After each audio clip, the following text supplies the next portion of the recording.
Students can make a simple electroscope as follows. Take a thin aluminium curtain rod with ball ends fitted for hanging the curtain. Cut out a piece of length about 20 cm with a ball at one end and flatten the cut end. Take a large bottle that can hold this rod and a cork which will fit in the opening of the bottle. Make a hole in the cork sufficient to hold the curtain rod snugly.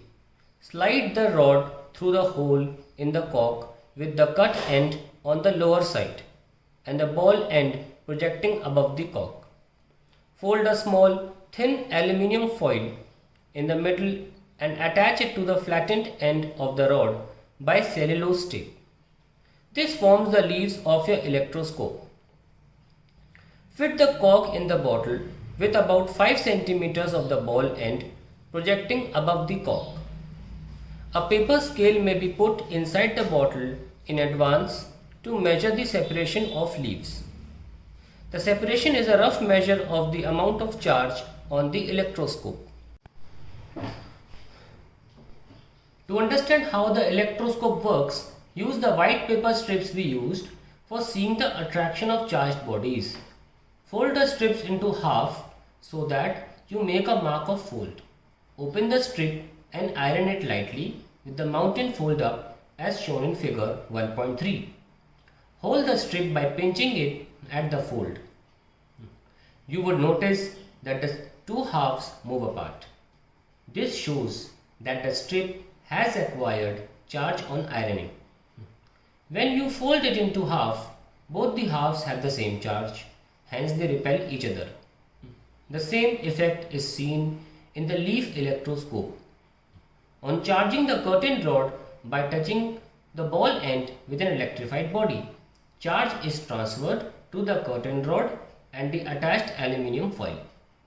Both the halves of the foil get similar charge and therefore repel each other. The divergence in the leaves depends on the amount of charge on them. Let us first try to understand why material bodies acquire charge. You know that all matter is made up of atoms or molecules. Although normally the materials are electrically neutral, they do contain charges. But their charges are exactly balanced.